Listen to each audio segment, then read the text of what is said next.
पिताजी कहा करते थे मेरे कि बेटा sacrifice of pleasures leads to success. जो चीज पसंद आ रही है वो मत करो, त्याग करो जब कुछ बनोगे। नहीं, genuinely fuck with this line भाई। तुम्हें क्या लगता है कि जितने भी लोग आरुष बोला से जल रहे हैं कि ये तो क्या कंटेंट बनाता है, इसने BMW ले ली, ये वो फलाना ढिकना, तुम्हें क्या लगता है ऐसा क्यों है? मुझे ऐसा सिर्फ इसलिए लगता है क्योंकि जो लोग जल रहे हैं ना, जिन्हें लगता है कि हमने तो 8-8 घंटे 10-10 घंटे पढ़ाई करी है मतलब, और इतना हार्ड पेपर निकाले, बीटेक करी, ये करी वो करी, और एट द एंड हम क्या कर रहे हैं 40-50 हज़ार की नौकरी। तो उसका उनका बस वो इसी थॉट से सोच रहे होते हैं कि मतलब इससे ज़्यादा हार्ड वर्क मैंने करा और मैं कर रहा हूँ अब भी अपनी नौकरी पे। और मतलब ये करता क्या है, मतलब दोस्तों के साथ घूमता है, ब्लॉगिंग कर देता है, और मतलब बस उसे एडिटर को दे देता है, वो एडिट कर देता है, और बस इसको मतलब इसने BMW ले ली इस काम को कर करके। मतलब यार ऐसा क्यों है? मतलब वो इसी बात से सड़ते हैं, इसी बात से मतलब जलते हैं वो कि इससे ज़्यादा हार्ड वर्क तो मैं कर रहा हूँ। लेकिन सारी बात भाई हार्ड वर्क की नहीं होती, कुछ बात होती है सेक्रीफाइसेस की। भाई उसने सेक्रीफाइसेस किए, मतलब उसने अपनी, उसकी भाई 90% लाइफ पब्लिक है और पर्सनल लाइफ पब्लिक है उसकी 90%। और उसके मतलब क्या सोशल इमेज है भाई? उसकी कुछ सोशल इमेज नहीं है। मतलब चार समझदार आदमी जब बैठ के बात करते हैं तो वो नहीं मतलब आरुष बोला कंटेंट को अच्छा बताते भाई तो, लेकिन वो नहीं फक देता किसी को भी कि कोई मेरे बारे में क्या सोच रहा है। वो अपना काम करता है। वो उसने भाई अपनी बहुत सारी चीज़ें सेक्रीफाइस करी हैं। उसने रिस्क की पाथ चूज़ करा, उसने रिस्क लिया उस टाइम पे जिस टाइम पे तुम बहुत सेफ चल रहे थे। And that's it bro, that's it. ये बात तो सच हो सकती है कि उससे ज़्यादा लोग बहुत ज़्यादा उससे मतलब मेहनत करते होंगे, जितने भी लोग ये उससे सड़ रहे हैं, लेकिन you don't have the guts to be what you want to be. You need people like Arush Bola so you can point your fucking fingers and say that's the bad guy. मतलब I am not Arush Bola fan boy by the way. और मैं तुम्हें बिल्कुल भी नहीं कह रहा भाई कि पढ़ाई वढ़ाई छोड़ दो और यूट्यूब पे व्लॉगिंग करने लग जाओ जब भी कुछ हो पाए, बल्कि मैं तो ये कह रहा हूँ कि भाई पढ़ाई करनी चाहिए। और जो भी मेरी उम्र के नौजवान लड़के ये सोचते हैं ना कि पढ़ाई वढ़ाई से कुछ नहीं होगा भाई, मतलब ऐसे 2 जने ऐसे बैठ के बात करते हैं ना, एक जना कहता है भाई पढ़ लेना चाहिए यार, मतलब now it's getting serious man, like हम 12वीं में आ गए हैं। तो जिससे वो कह रहा था वो धाकड़ दूधिया लोंडा कहता पढ़ाई, बस मैं पढ़ाई वढ़ाई ना करता, बस हम तो वो हैं जो ऊँट मार के प्याज तोड़ दें, तू हमसे पढ़ाई लिखाई की बात कर रहा, मैं तो ट्रेंडिंग करूँगा ट्रेंडिंग। दूसरा पूछता भाई ट्रेंडिंग मतलब क्या, वीडियो वायरल वीडियो बना रहा है क्या, रील्स कुछ ऐसा सिस्टम है क्या? अबे तुझे इतना भी ना पता हो, ट्रेंडिंग उसमें पैसा लगे, वो मार्केट हो गया, वो स्टॉक मार्केट सच, वो स्टॉक बाजार। अच्छा ट्रेडिंग करेगा भाई, ट्रेडिंग करना चाह रहा है? हाँ भाई ट्रेडिंग करना चाह रहा हूँ। या फिर प्रॉपर्टी डीलिंग तो मतलब है ही, मतलब बारहवीं के बाद ऑप्शन, फिर मतलब जिसके थोड़े पास पैसे वैसे हों, प्रॉपर्टी डीलिंग के नाम पे मतलब फिर वो अपने पापा के पैसों पर मजे करते हैं पूरी जवानी।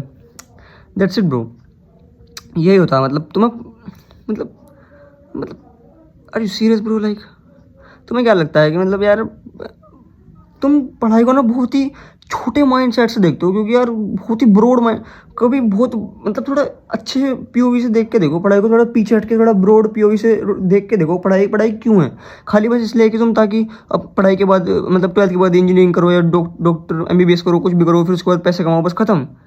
भाई पढ़ाई तुम कभी फिजिक्स के न्यूमेरिकल्स लगा के देखना, उसमें जितनी लॉजिकल थिंकिंग लगती है ना, जितनी क्रिटिकल थिंकिंग लगती है, तुम्हें सोचना पड़ता है ये वो फलाना टिकना मैथ्स के, भाई तुम्हारा थिंकिंग बढ़ती है, तुम्हारा ओवरऑल IQ बढ़ता है भाई पढ़ाई से। तुम्हारी मतलब तुम्हारा दिमाग खोल देती है भाई पढ़ाई, एक तरह से तुम्हें टूल्स दे देती है। तुम आने वाले टाइम में कुछ भी करना चाहोगे ना, तुम्हारे पास भाई टूल्स होंगे, क्रिटिकल थिंकिंग होगी, फोकस होगा, कंसंट्रेशन होगा, जिससे तुम मतलब कुछ भी अचीव कर सकते हो।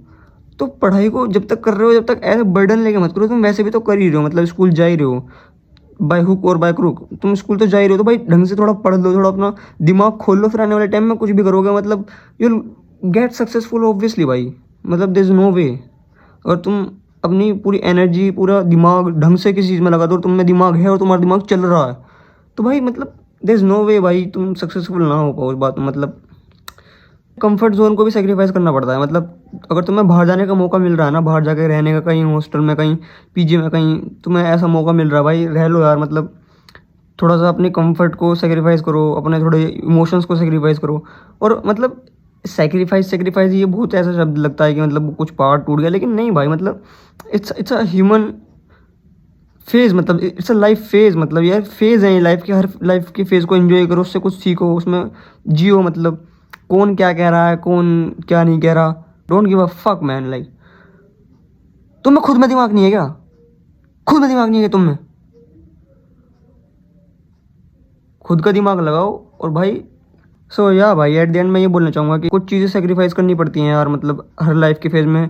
तो सेक्रीफाइस करने से कभी डरो मत, कभी पीछे मत हटो, कभी ये मत सोचो कि मेरे से कभी खो जाएगा। मतलब नहीं भाई, तुम उस चीज़ को कभी भी दोबारा पा सकते हो, कभी अपने पास ला सकते हो, लेकिन सही टाइम पे सही चीज़ को जब हम सेक्रीफाइस कर देते हैं भाई, वो आने वाले टाइम में हमें बहुत बहुत ज़्यादा बेनिफिशियल होती है हमारे लिए। जैसे तुम अब आरुषबला का केस देख रहे हो, नहीं तो तुम भी फिर उसकी कमेंट्स में बकोगे अनएजुकेटेड, सिविक सेंस नहीं है, ये नहीं है, वो नहीं, जो कि है ट्रू है, नहीं है, बट लेकिन भाई he made it his way, he made it his way.